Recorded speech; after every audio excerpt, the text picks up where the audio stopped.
I have this rule in my business is that I will let go of a task if someone can perform it at 70% of the ability that I think I can do it. And I can tell you, I probably think I do it better than I actually do it. Um, but if someone can complete it to the degree of 70% of which I could do it, then I need to hand that task off. Got questions, we bring the facts. From proven pros who walk the tracks. Business life, no smoke, just flames. Ask the experts, David Williams brings the game. Good morning, everybody, and welcome to another episode of Ask the Experts. I'm your host today, Andy Arter, and today's guest is somebody who's mastered the art of building from real estate to service companies to insurance agencies, and he's got the numbers and wisdom to prove it. Today, our guest is Brit Foshee, a business builder with a rare combination of discipline, humility, and vision. He's starting a small real estate rental property into a 40-door real estate portfolio, personally buying and selling more than $50 million in real estate, and still holding over $7 million in assets today. And in 2017, Brit, you acquired and merged 3 service companies, leading and scaling that organization until its exit in 2023. And then, as if that wasn't enough, in September 2024, he made a bold move, purchasing a $26 million Allstate book of business. And in just over a year, he's grown monthly premium production by $75,000 to more than $400,000 and expanded his sales team from 1 to 12 licensed producers. But what truly defines Brit isn't just his success, as we're going to learn today, it's the foundation behind it.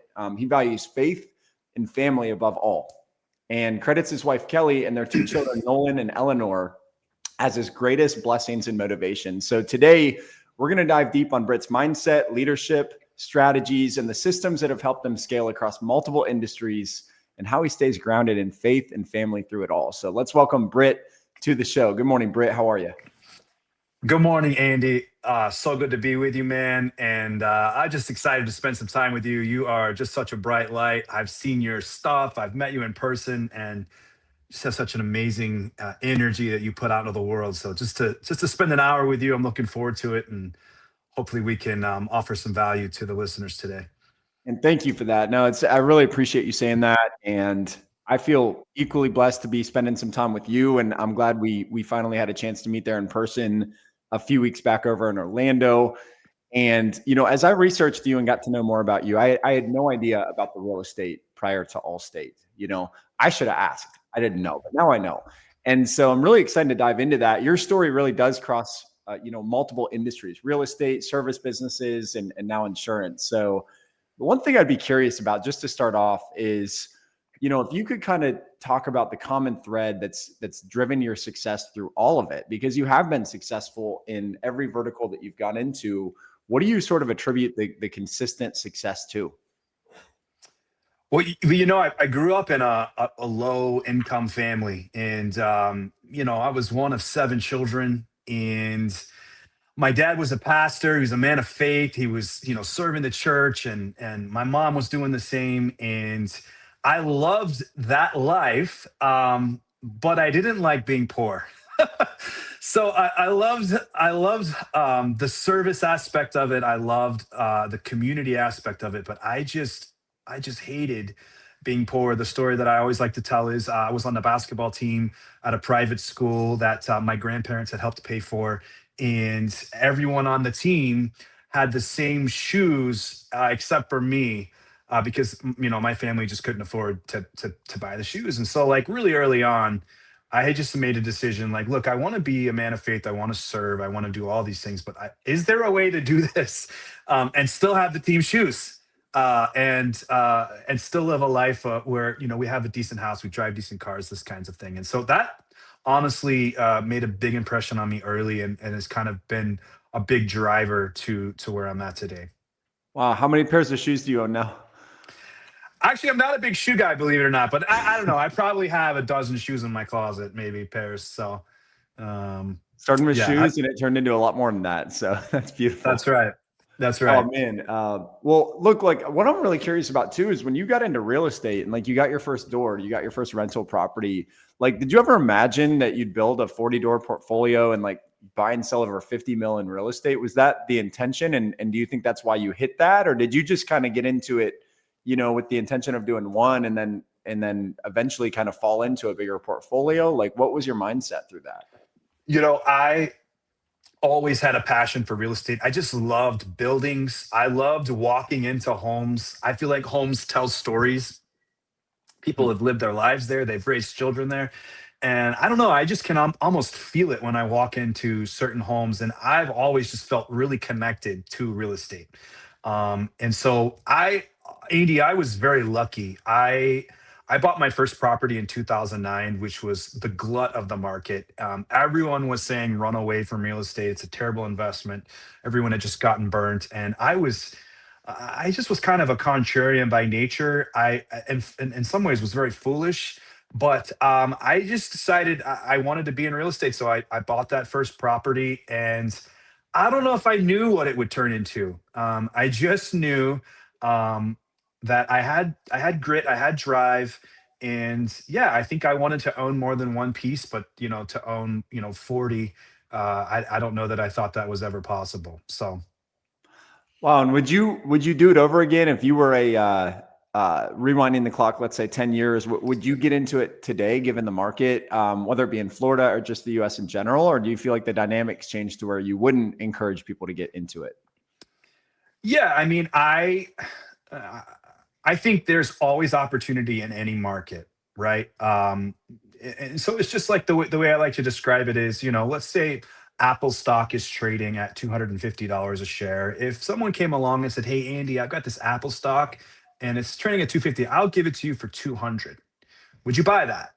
I mean, hopefully you would say yes, right? And so the same is true in real estate. Real estate has an intrinsic value today. And so if you can find opportunities that are trading below its intrinsic value today, then absolutely I would say you should do deals in real estate. However, one thing that I would exclude from your calculations in terms of your return on investment is I would exclude any, major appreciation, which a lot of investors will put that into their pro formas. It's going to appreciate at 3, 4, 5% a year. And that's something that I would stay away from right now, as I do think that we're going to see more of the same in the real estate market for the next 2 to 3 years.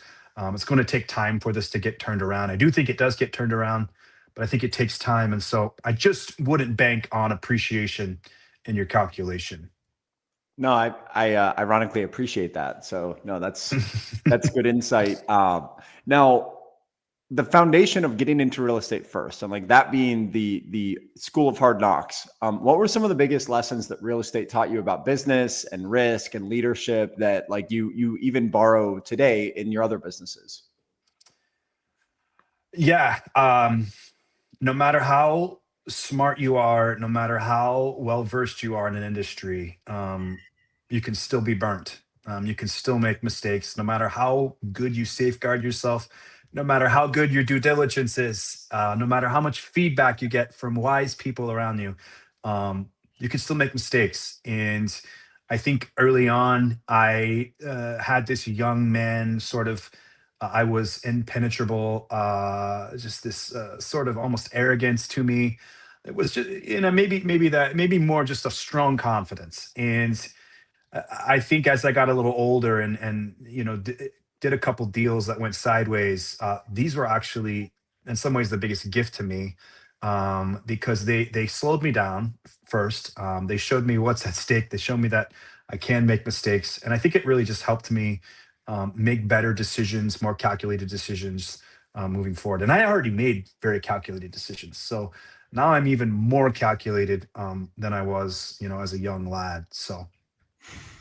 Beautiful. No, thank you for that. I love it. And yeah, the money and the drawback of losing on a deal in real estate can be pretty painful. I know it's not like you can't make big mistakes in the insurance space, but the pace of it is much more incremental because the deal size is smaller. So you're dealing in $1,000, $2,000, $3,000 transactions, not, $500,000 transactions, $1 million transactions. Right. So I think it's cool that you learned risk tolerance in a space that is so high stakes, and then took it into a space that's maybe, high stakes as a whole, but on a day-to-day ground level basis, you can be a lot more careful in terms of the incremental growth.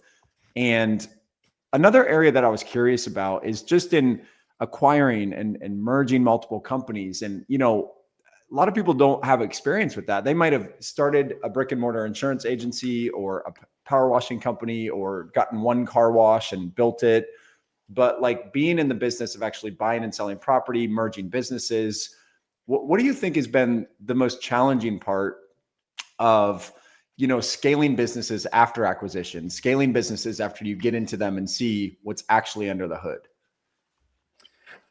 I think everyone will have their own challenges, depending on their personalities and their skill sets. I can say for me, I think management is the hardest is part for me. So I'm a deal maker. That's in my DNA. I love making deals. I love making deals happen. I am a musician, so I have a creative aspect to me, and I can get creative on deals, and I can make deals happen that other people don't have the skills or gifts to do. But when it comes to actually operating the deals, managing the deals, running the day to day, I'm capable of it, but I don't like it. And if you're going to scale, at some point you're going to need help. And to me, this has been the biggest challenge: is to a find those people, b implant the vision into them, get them to buy into your vision, and then C, train and support them. And for me, I mean, that I just gave you an A, B, C. It should be simple, but it's not. I struggle to do this to this day, and it's a challenge for me. I feel like if I could just snap my fingers and fix one thing, that would be it. I think I would. I'd be the next Elon Musk, whatever. But for whatever reason, that is the biggest challenge for me, and it's something I'm still, working on to this day, especially where I'm at today in the insurance space. So. I love it. I love your humble nature that, a lot of people can sit on a big book of business. They can transact with millions of dollars a year and then just say, because I'm at that level, I know everything. And that attitude of I know everything, kind of closing the cap and not being open to help, being able to find the right team members and advisors around you to execute, is just a common thread I've seen of those that continually expand, is this attitude of like, I don't know everything, and I do need to tap in other experts. So it's cool to see that consistency in the way that you operate. And, back in 2016, I was working for a small business doing about $6-7 million a year in actually the manufacturing space. And I remember sitting with the owner and talking about scale. And I had this attitude of just, let's bust the doors out. Let's overwhelm the production team. And he kind of slowed me down a bit. And he said, I want to get there too. But like, I've had competitors break themselves because they weren't intentional in the way they expanded. And it was a new concept for me, 20 some years old, thinking like, what are you talking about? Like, let's just take over the world. And he's like, yes, but there's like a strategic road to get there. And there's a balancing act between the talent and the people we have to have on our team to execute, the production line, and the ability to actually fulfill for our clients. And like, we have to work as a organization, not just as a, let's go sell as much as we can. So that brings me to my next question, which is, what do you think are some of the biggest mistakes that business owners make, or the biggest misconceptions they have about trying to expand aggressively and, trying to grow expansively, whether it be in real estate, insurance, whatever? What do you think are some of the misconceptions when it comes to scale that you kind of had to learn the hard way, maybe, as you first starting to push the needle north, if that makes sense? No, totally, man. I think it's two things. The first is pride, and you kind of talked about it, right? I think pride is ultimately what keeps people from expanding, because when I go to hire people, a traditional sort of solo entrepreneur, they're an entrepreneur for a reason. They probably are good at solving problems. They probably know a lot about a lot of things. They've probably had to figure out really complex things. They're probably the bookkeeper. They're probably the salesperson. They're probably the person who installs the product. And so they're very self-sufficient. And what happens when you're very self-sufficient is, there's this idea that creeps in that I can do it best. I do it best. Brit does it best. Andy does it best. And this is pride. This is the problem. And so when we go to scale, we go hire people, we think like there's no one out there that can do it better than me. There's no one knows this better than me. And it's just false, right? And so I think pride is the one thing that keeps people from scaling, and then perfection along with that, which is, I have this rule in my business is that I will let go of a task if someone can perform it at 70% of the ability that I think I can do it. And I can tell you, I probably think I do it better than I actually do it. Um, but if someone can complete it to the degree of 70% of which I could do it, then I need to hand that task off. Hmm. Right. And if they're at 50%, that means I need to train them better or I need to find someone else. And so I think pride is the first one. And then I think the second one is just greed. um, these are just great downfalls to men in business. Men in business are usually very motivated by money, and this will hurt you in the end. Hmm. When I go to do deals, if I'm a greedy deal maker, I'm going to have a reputation of being a greedy deal maker. Like, hey, don't do a deal with Brit, man. He'll take you for all he's worth. He'll really, put you in a bad situation. You don't want to do deals with Brit. That's what greedy deal makers get in the long run. But good deal makers, the ones that are like creative, that think outside the box, that want what's not just best for them, but for the other parties involved, for their employees, for their prospects, for their clients. These are the people who they win in the end, because they're not just looking out for themselves. They're looking out for all of the parties involved. And that takes a real skill. It's very easy to consider what is in this for me and how do I extract as much value out of this deal for myself. That's very easy to do. What's hard is how can I get value out of this and also retain value for everyone else involved. And if you just have greed, you're going to kill that. That'll kill your reputation, and then your deal flow will go to zero ultimately. Wow. No, thank you so much for bringing that up. And I keep like coming back to this thing. It's been a big theme in my life this year, which is like, if you can wake up with an attitude to serve others and just that, like just that alone, and then the business, the solution becomes the mechanism to serve other people. And like, to your point of helping lift and elevate everybody around you, like you're going to win ultimately, and you're going to build momentum in a way in which like your reputation, like you're talking about, starts to attract different people into your life and different people into your business that want to associate with you because you're going to give, them a lift. And so we've got a big philosophy within our companies of like, if you help enough people, like you never have to worry about yourself. So I love that you bring that up. And you're right. There's so many out there that, and with the internet these days too, like people are getting roasted. Like you can't hide anymore. So if you're going to go and operate in a greedy way, in a selfish way, in a prideful way, like you're only going to go so far. And also you got to question, like, are you really enjoying your life? Like, do you really go to bed at night and feel good about the day? I don't know about you, but like the commission check, the deal, right? The profit never feels quite as good as that one person who just calls you and says like, thank you. And that's like, that in its own is worth gold. So no, I love that. And you can see it in the way you operate and the level of success you've seen. I'm also a big believer that like, if you're going to pray to God and say like, help support in my business, help guide me, be my steward, be my leader. Like you can't have that relationship, but then go and, on this end say, I'm going to literally operate in the opposite tune of what God would want for me and still expect like, not to have favor, but like, how can you be in both worlds? You can't be. It's either one foot in here, one foot there. No, you have to jump in and say, either I'm in servitude, I'm here to maybe sacrifice some of my own comfort for a while to serve others, or I'm just serving myself and I'm selfish. So when you talk about like faith, I want everybody in the audience to hear that faith isn't just, wake up in the morning, sit down and pray. Like it's in the way you practice your business. It's in the way that you start your day and how you're going to serve people. So it's really cool to see you operate, at that level. And then when you kind of transitioned over to Allstate, the thing I didn't realize, when I met you a few weeks ago and you were like, hey, I acquired like a $26 million book of business, my head snapped. I was like, what?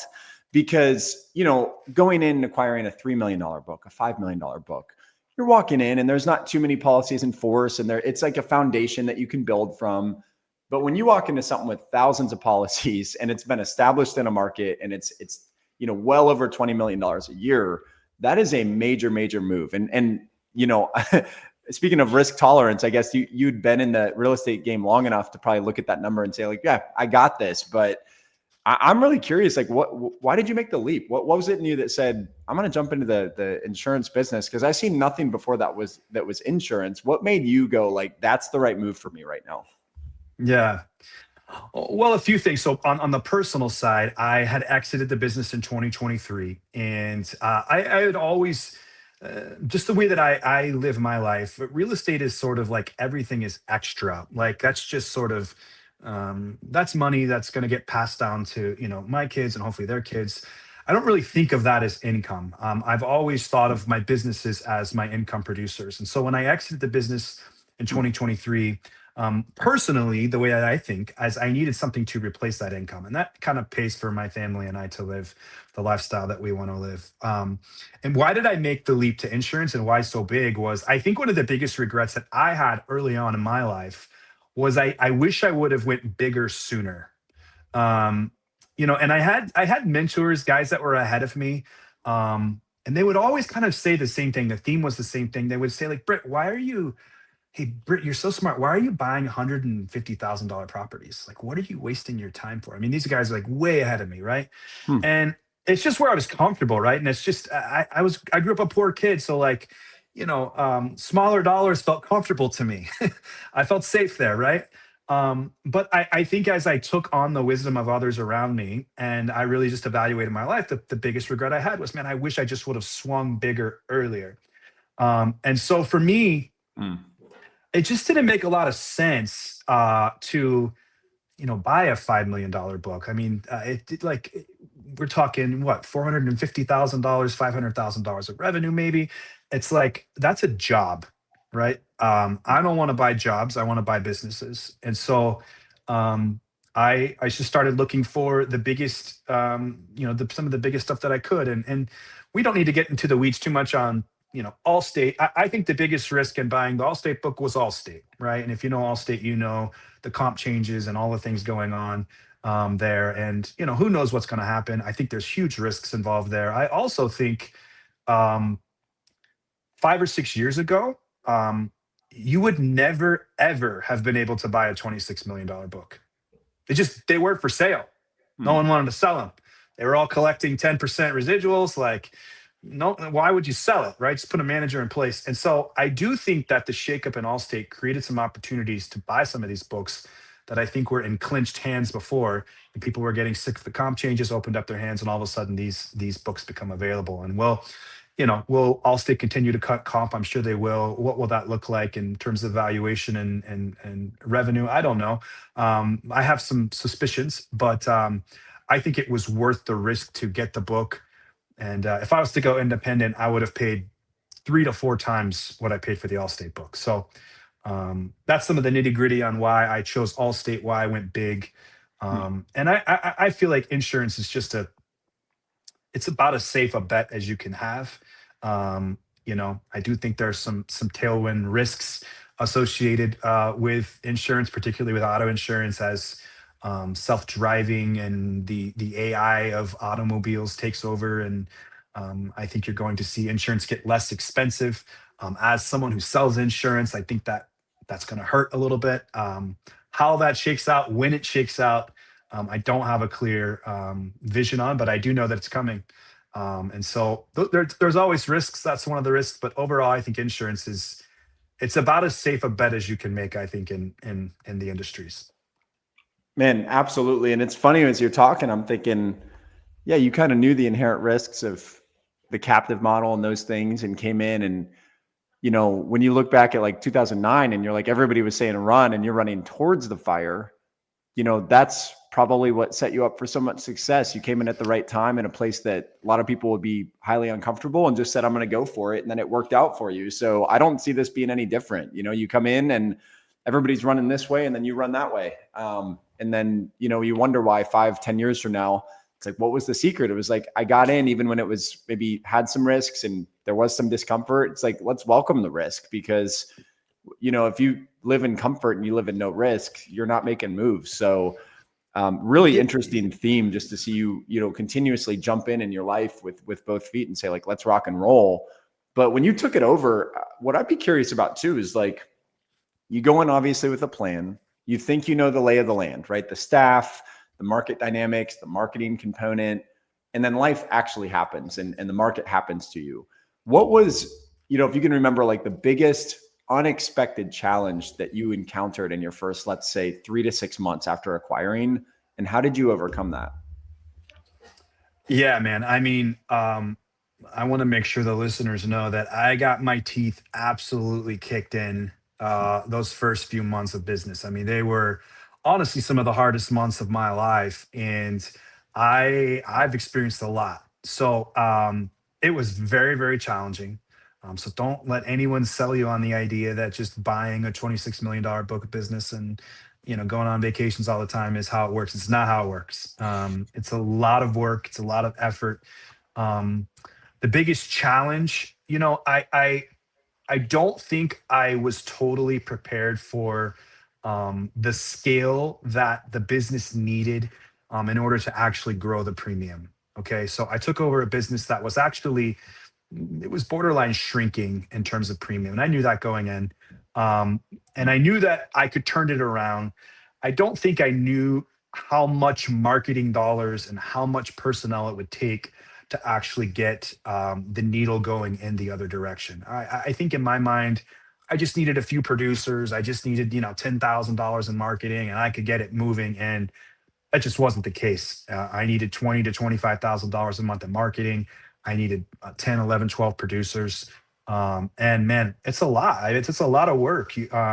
Anyone in insurance and anyone that hires people, that I didn't just hire 12 people to have 12 people today. I had I like hired about 24. I had about 25. Yeah. So I have hired 25 people personally, not a manager, me personally. I've hired 25 people over the course of 12 months. And I have probably sat through no less than, I bet, 250 interviews, Andy. I mean, I've got three later today. I interview probably a dozen people a week, something like this. Constantly hunting for talent and producers that can come in and be a part of our agency. So that's a lot of work, man. And I come from an investor background where I just make deals mostly. I find the property, I fund it, I have someone do the construction, and then I sell it. I'm not super involved. But this business has caused me to get, very involved. And I think just the sheer size and staffing and marketing was just more than I expected. So Yeah, no, that's really good reality check for others to hear, especially if somebody's on here. There's got to be one. I mean, between the live stream, the rerun, the group, like there's somebody out there right now thinking of making the move that you just made in a different state. And I think that's really important for them to hear and have the proper expectations. It's funny. I'll meet with an agency owner who's acquiring a book, and they have all these master plans and these sheets and all these calculations, and they think they know it's going to go one way, and then you revisit with them 3 months later and they're like, holy moly, like I had no idea. But when you talk about you're involved, you're sitting down interviewing 250 people, I think that's really important as well, right? I love that because you're like rolling up the sleeves, getting involved in the business. And yeah, I'm sure at some point you can kind of step away from that if you want to delegate it. But I think it's really important, for those on here to understand, like what he's saying is not, oh, well, you buy a big enough book and it's cash flowing to a certain level and you just step away and it's an investment. Like, no, like your time needs to be involved, especially if you want to continue to grow it. And so, no, that's an incredible lesson. And growing that team of, 12, having to hire maybe 25 to get there. What do you look for in those individuals that is like the tipping point that you say you're hired? yeah. So I've had to learn, Andy, in a lot of my businesses, I didn't hire a lot of people. I'd hire like a point person mostly. And so this was a learning experience for me. And I struck out a lot early on. And so I've really changed my philosophy. And I'll just say this, Andy, this is just my philosophy. This might not work for everyone. But one thing I'm learning about producers is nice people do not make good producers. They don't make good producers. They make great service people. All right. So what was happening is I would get on these interviews, and let's say I'm interviewing you, Andy. I'd be like, oh my gosh, this guy's sharp. I like him. He's friendly. He's so nice and he's kind. And it's like, I would want to hire you. right? Because like I'm drawn to you and I'm drawn to your personality. And so then I would hire you. And then you'd come in and you'd produce nothing. I would like you a lot, but you'd produce nothing. And then the next guy I would hire, he'd kind of be a jerk, you know? He'd kind of have like an edge to him. And it's like, this guy's not very likable. But I started realizing this is probably the guy that actually sells stuff, you know? And so I started hiring some of these guys that kind of had a little chip on their shoulder that maybe weren't always the best interviewers. And I'm telling you, Andy, they would come in and they would produce immediately. And so I just had a meeting with my team this morning. I said, too many of you right now, you're getting friend zoned by all of your prospects. You're too nice. Getting nice guide. Yeah, you're too nice. And so I think the one thing that I've started looking for is, does this person have a chip on their shoulder? Do they got a little edge to them? Do they feel like they could, put someone in a corner and convince them to buy insurance, right? Do I almost feel like a little intimidated by them? If that's how I feel, then that's exactly the kind of people that I want producing. There are places for nice people in your organization. It's just not in sales. Put them in service. And that's happened. We actually have hired people that were really nice. They couldn't sell. We just moved them over to service. So that's the big thing. I like confidence a lot, Andy. So one of the questions that I really like a lot is we'll say, hey, Andy, how do you rate your sales skills on a scale of 1 to 10? How do you rate them? Now, you might think the guy that says like 10, oh, that's like, pride. I love it. If a guy says 12, he's hired. Okay. I want someone that is uber confident, over the top confident. I'd rather scale back their confidence than try to like beg someone to believe in themselves and it's just exhausting. And so I think someone with a little bit of a chip on their shoulders, someone that's very confident, these are the people, in my opinion, that make the best producers and who have helped like move the needle for us. So. Wow. No, that's like first time I've heard somebody actually vocalize that. And I love it. Honestly. I'll tell you if I didn't, and we could have a different opinion and that's okay. But I do think there's that edge, and like, just because you have a chip on your shoulder or an edge doesn't mean you can't do it with a smile. Doesn't mean you can't do it in a way that, wraps, a care and a servitude around a customer. But I think you're dead on with it, honestly. And you start to look at what drives some of the best sales professionals we've seen. I know this might sound kind of bad, but it's like they're still trying to prove something to themselves or to the world. And like, there's this gap of like where they are now and where they want to be. And that creates a little bit of, a little bit of this, a little bit of push. And like, it can't be too extreme. You've probably seen what I've seen, which is sometimes people are, trying to fill some kind of hole so deeply and trying to like, push so hard that they actually like hurt customers. They actually hurt the situation. But there's a balancing act there to find somebody who's, they're going to go out and swing every day and fight and have that edge. And I also think it's really interesting when you start to think about what it's like to be a prospect on the other end of that. Like when you and I and our audience thinks about what's the best sales experience I've had in the last 2 years with anybody who made me feel confident in what I was about to buy. It usually isn't the real nice, tell you what you want to hear person. It's the one that shoots you straight. They're dead on. Yes. They're confident enough in themselves to not need you, but they want to be there to serve you, but in a way that's like realistic. And it's like, those are the people that get a customer to go like, you know what, I'm going to get out of my own way and just go ahead and run with this person because they're confident. So I'm totally really good perspective. We make the doctor analogy a lot inside of our agency. It's like, when I go to the doctor, I don't want the doctor building rapport with me. I don't want the doctor cracking jokes, right? I need the doctor to diagnose what's going on. And the more serious he is about diagnosing what's going on, the more serious I'm going to take him, right? Like if he says, hey, Andy, like, this is serious, man. Like, hey, if you don't start working out, if you don't start doing this, like, you're going to have a heart attack, right? Like, I need him to be serious. And the more serious he is, the more serious I take him. And if I come in and he's building rapport with me and he's like, you know what, man, like, the markers don't look good with your blood, but, you should probably work out and, hopefully you do. It's like, no, that's not the doctor I want. I want a doctor that diagnoses the problem seriously, gives me the medicine that I need seriously, and then I'll take him seriously and I'll go buy the medicine, right? And that's exactly how insurance sales works, in my opinion. Show these people that they should not be driving around with, in our state, 10,000, 20,000. Do you realize how serious of a problem this is?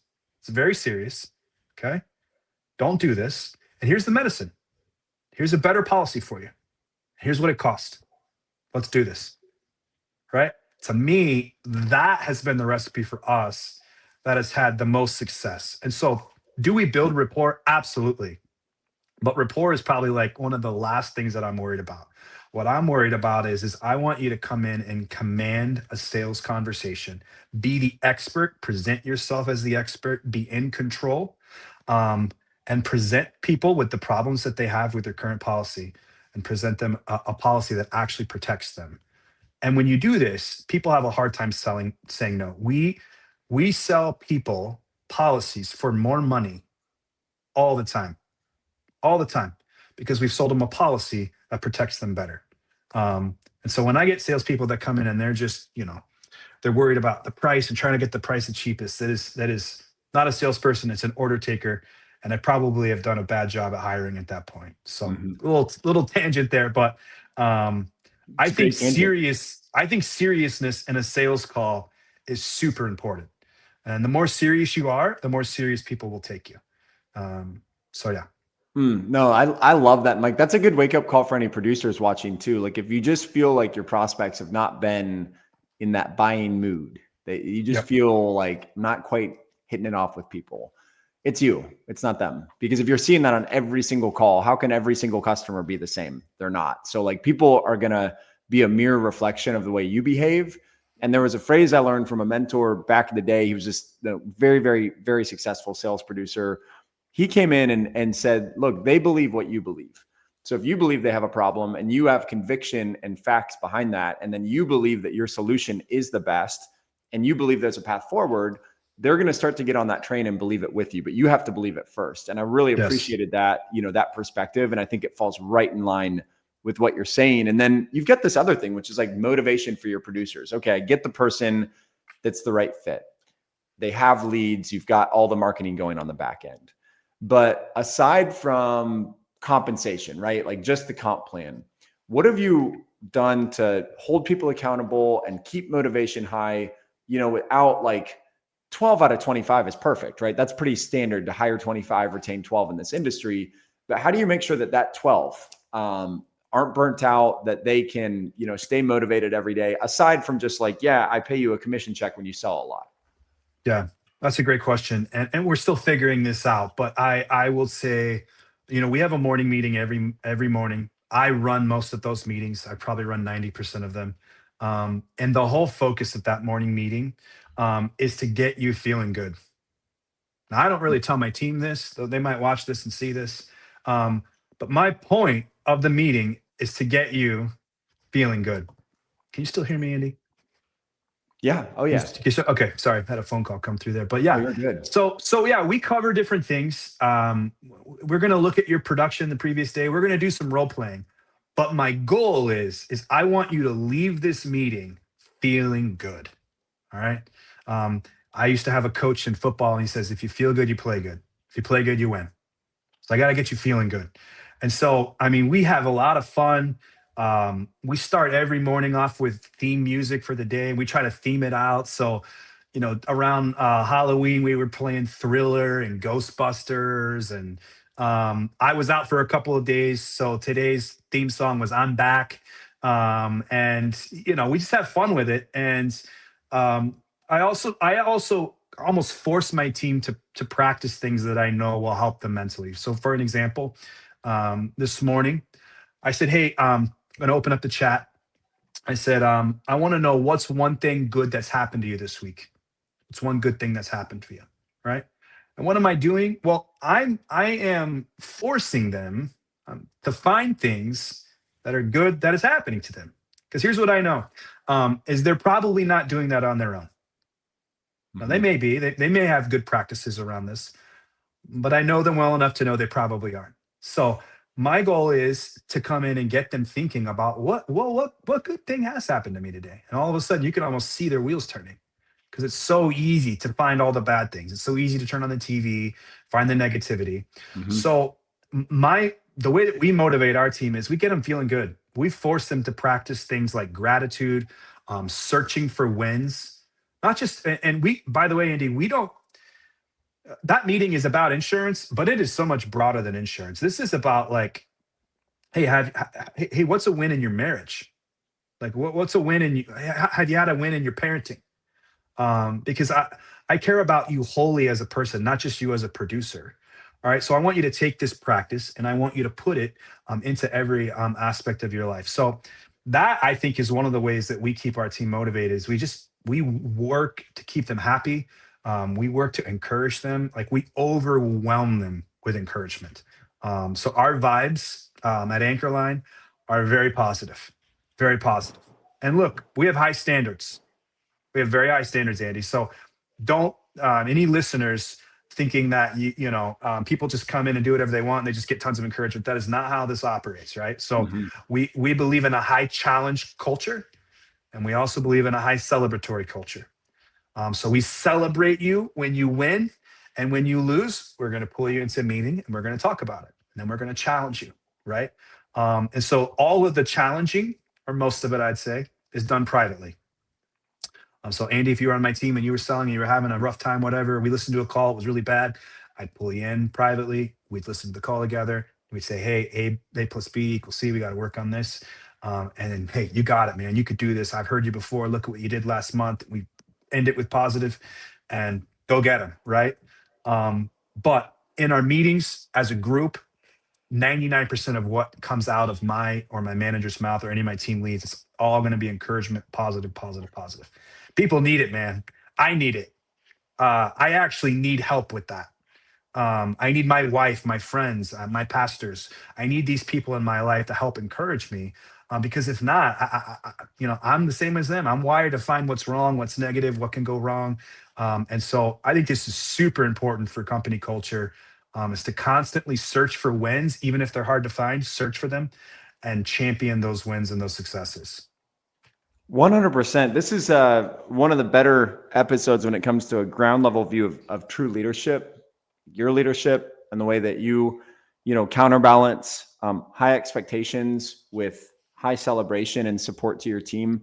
This is a really weird side story, but I do think it fits in, Brit. Sure. So I went to a CWC conference in Las Vegas, and I was with David Williams, the founder of Team Hired and the main host of this show. And we were walking through the Venetian, and he's like, hey, would you like to go over here and get one of these massages? They charge, $50, $100 for like a massage right there on the floor, which I'd never gotten. And I was like, I don't know, like, I guess maybe. And he's like, let's just do it. Right. I'll pay for you. Let's sit down and do this. And so I did it. And I was like, that was amazing. And he's like, well, yeah, like you push hard all the time. You grind, you get after it, but you have to make sure that you're lifting yourself up, whether that be a counselor, whether that be the massage, whether that be asking for help and having a conversation, letting somebody give you a different perspective on the situation you think is such an explosion. Somebody else is going to say, you're living in the blessing. This is like right there. And he's starting to kind of teach me that, hey, you've got to, if you're going to push people hard, if you're going to have even self-pressure to go out there and succeed at a high level in a worldly way, like you also have to have an equal amount of grace for yourself. You have an equal amount of grace for your team. So I really like the balance that it seems like you've struck in your business of, yeah, we have high expectations. Like I bet you walk into your office and it feels like walking into the football stadium on Saturday to go play the big game. Like I have something to win today. I'm not here for a job. I'm not here to sit around. Like we're on a mission. We're going to win. There's going to be hard knocks. I'm going to probably get sacked once or twice, but we're going to win the game. But then balancing that with like private room, this is what we need to work on. And what I'm imagining, and I don't know, because I haven't met your team, is that a lot, if not all of those team members, a year from now, 5 years from now, 10 years from now, they will be completely transformed. And a lot of them probably won't be with you forever, right? That's just, we all know that. But they're going to take whatever they're learning here into like the next area, or if they open their own agency or their own business. So I love that you're helping transform people, but you're doing it in a compassionate way, because the opposite of that, or the extreme of that, is you have the high expectations, the high pressure, but then you don't have the company culture. You don't have that piece of it in place. You don't do the actual mentorship. You don't encourage people and lift them up, even though they might be going through a season of transformation. and then you just blow through people. And I've met those agencies too. You know, we've hired and fired 30 people this year. I'm like, it seems like the balance is a little bit too far in one direction. You know what I mean? So I'd be curious for you, like, how do you make sure you take care of yourself too? You push hard, you go all the time. Like, how do you take care of Brit? Yeah, I love this question. And again, I'm a work in progress, Andy. So I'm working on this, man. And I will say this, and maybe some listeners can resonate with it. I drift towards not taking care of myself. And what I mean when I say that is if I'm not very, very intentional about how I'm taking care of myself, I will drift towards just not taking care of myself. So this is a problem. And this is something I have to continually address. And thankfully, I have a very kind and compassionate wife who helps me address it. She'll say, "When's the last time you played pickleball?" So pickleball is one way that I take care of myself. I recently had a sauna put in my house, and I like to do that 4 or 5 nights a week. That's the way I take care of myself. Um, a big thing for me, especially if you're an Allstate agent, and because there's just so much negativity in the Allstate world. I learned this really early. Um, and I get it. So no judgment if you're one of those people. I understand where that comes from. But I'll just tell you that it's not helpful. So you can be negative, no judgment. If that's the way you want to work and that's the way you want to live, but it's not going to help you. So if it's not going to help you, then why do it? It's kind of like my mentality. So one thing that's been super helpful for me and the way that I take care of myself is I just find people who are not negative, and I just surround myself with them and I talk to them. And I'll Mm. be honest, man, this is such a gift. I'm not going to name drop, but there's a guy out in Texas. I would love to name drop him because he deserves like the accolades I'm about to give him. But um, I met him in a circle. I just kind of like saw him as someone that was a lot like me, just a regular guy working hard, And I reached out to him privately and said, "Hey, man, have you ever coached anyone?" He said, "No." Um, and I said, would you be interested?" And he said, "Well, I mean, I've never coached, but yeah, I'll give it a try." And so I hired this guy to be my coach. Never coached anyone before. Very successful, by the way. This guy's, I mean, probably $35 million book of business. Very quiet.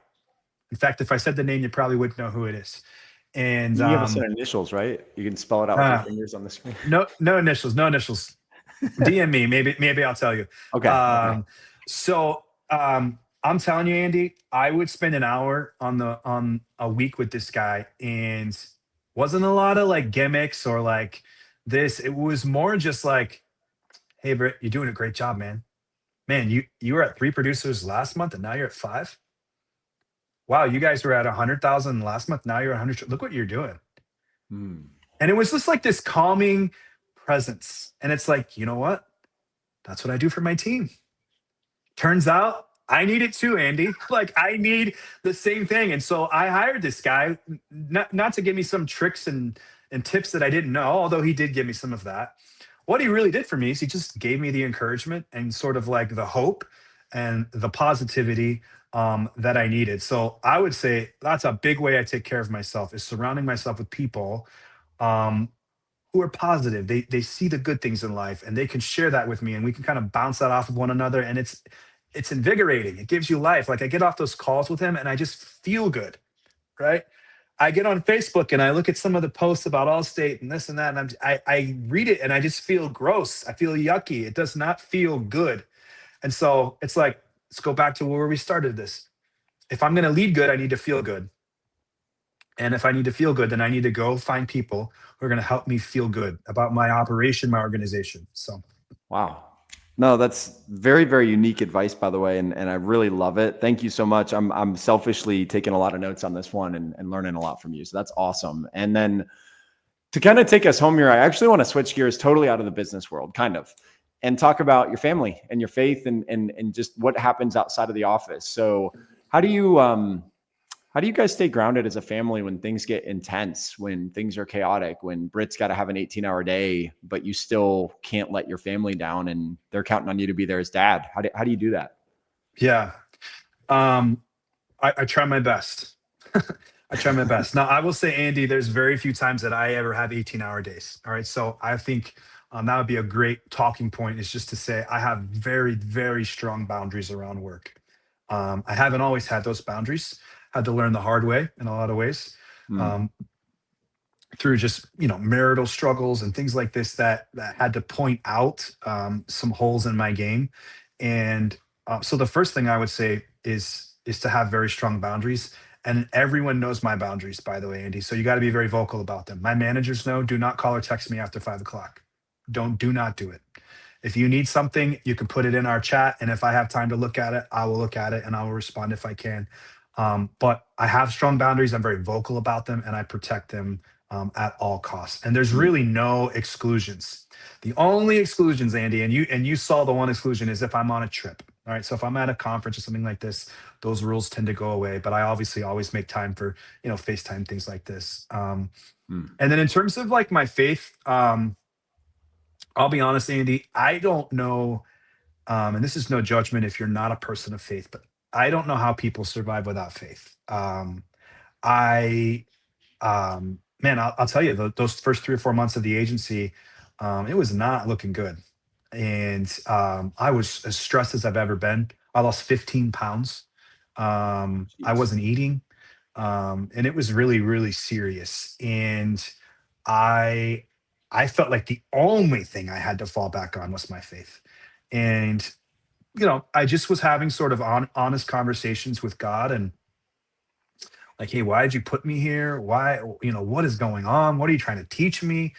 Like, how did I end up in this place? And I feel like my faith in God is actually what was able to sustain me, and give me hope. And the faith that I subscribe to, sort of the pillar of our faith is this idea that Jesus went to a cross, he died, he was buried, and then he rose again. And that rose again is like our champion. That's like our victory. We celebrate Easter. It's like the Super Bowl for Christians, right? And Mm, everyone loves the resurrection. And the other thing people talk about is they talk about the cross, and that's this. They put it around their neck. They have earrings. It's the cross, the cross, the cross, and the resurrection. What no one talks about, Andy, is they don't talk about the 3 days between the cross and the resurrection. And mm, those were three very, very dark days. I used to be a pastor, so I'm going to put my pastor hat on for a second and just say, mm. I want you to imagine what the disciples felt like during those 3 days. What it was like to go follow a man, give up everything you knew. And then this man goes on a cross and he dies. And all that you've staked your hope in, all that you've put your life on, is now he's gone. He's not there anymore. Imagine the despair. Imagine the, what did I do? What was I thinking? All right. And what I have found, Andy, is that all of us are going to have these cross and resurrection moments in our lives. We're going to have these pits, and we can't skip the 3 days. This is like a part of the journey, is we Mm. actually have to embrace this as a part of what God is doing in us to shape us, to mold us, and to who He wants us to be. And so, man, I face these constantly. And just 12 months ago, I was facing probably one of the biggest crosses of my life. And there were 3 days, that was more like 3 or 4 months in my timeline, that felt like all hope was lost. It felt like there was no good that was going to come of this. And here you have it, 12 months later, and we have a thriving agency. Things are going very well. There's this sort of resurrection moment. And so Mm. my faith helps inform me that if I will hold on, that if I will believe, and that if I will hope, that things will turn out for my good, as long as I'm willing to hold on. Wow. Well, I'm glad you put on the pastoral hat. And just incredible. Like, honestly, when you talk about that, I have a question about that. When you're in the 3 days, right? Metaphorically, are you finding yourself able to some extent actually almost enjoy those 3 days, enjoy the challenge of it, kind of just knowing that, hey, this was meant to be, like, of course there's the 3 days, or does your brain trick you still to have to face it just as a straight up fearful human to go like, what's happening? And then lean into your faith even harder. Like, Yeah. I'm just wondering if the tolerance gets easy for you in those moments, or if it's exactly the same, but you just know who's going to pull you through. I wish I was mature enough to give you some great answer and say, yes, I love these moments. I can't wait to have them. But I'm a human, Andy. And Can't wait to have them. Yeah. Bring it on. yeah, I'm a human and I don't like it. Yeah. I don't like it. But there is this faith component to me that says, I know you don't like it, but this is for your good. And if you'll hold on, there is a resurrection coming. I don't know when it'll be. I don't know when the good's going to come, but it's going to come if you can just hold on. And so I fight, man. And those 3 or 4 months was a fight for me. I mean, losing 15 pounds should tell you that I didn't have a ton of faith that things were going to be great, but I had a little. And that's all I needed, right, to kind of get me through. And so I would say embrace your humanity during those moments. Like, feel your feelings. Like, if you're feeling despair, feel it. But while you're doing this, do not let go of hope and do not let go of faith. I mean, even Jesus, and again, we're running out of time here, but Jesus, before he's going to the cross, he's pleading with God. What's he saying? I don't want to do this. Take this cup from me. Father. So even Jesus, the man God, right? Even he was kind of like, I don't want to do this. Okay. But in the end, what does he say? Not my will, but yours be done. It's like, if I got to do this, I got to do it. I will. But if there's any other way, please, he says, take this cup from me, right? And that's exactly what I was saying, just 12 months ago. It's like, if there's any other way, I do not want to do this. If there's any other way. But there wasn't. And for my life, God said, this is what I have for you, and I want you to persevere. I want you to hold on. And here we are today. And honestly, Andy, some of those happy endings, they may take years. Some may take days, some take months, but hold on to your hope, hold on to your faith. Wow. I love it. And then look who you are at the end of that. It was never about getting the result or the revenue or the business. It was actually who you became along the way. Right. And like that arrival 100%. From what I'm starting to learn is like, it's how you arrive as a human and your new perspective. And yeah. And what and it that's gives you empathy. It gives you empathy for those who are in those 3 days, because you're like, man, I've been there. I know what that's like. And so you're not judging them. You're not even trying to you're not even necessarily trying to help them out of it. You're just going, dude, I know what that's like, man. I'm here with you. Like, that's what I offer people when they're in those moments. So I think that's one of the biggest gifts I've been given too, was just the ability to empathize with people who are just going through it. Because I've been through it, man.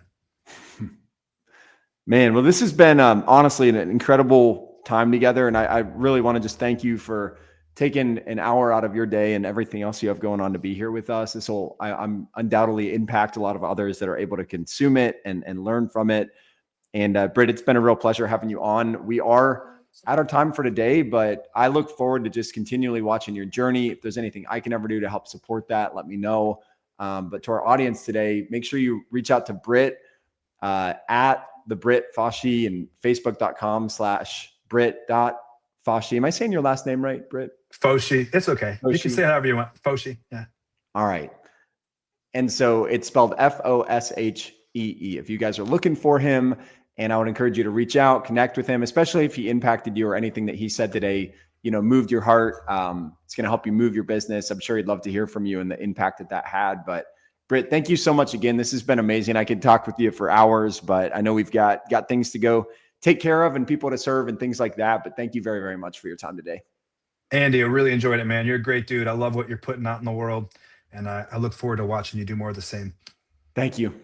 Amazing. Well, for everybody watching or watching the rerun, thank you so much for being with us for another episode of Ask the Experts. We will be back with you next week, actually with another Florida agent named Jay Esterson, and that's going to be next Thursday, November 13th, I believe, at 10:30 a.m. Eastern time, and we'll see you here. But in the meantime, you guys have an amazing week, whether you're on the cross right now, whether you're in the 3 days in between, or whether you're resurrected. If you guys need help with anything, just reach out. And if anything else, reach up to the big guy, because humans can help you, but God himself is going to be the one that gets you through. So we appreciate you all.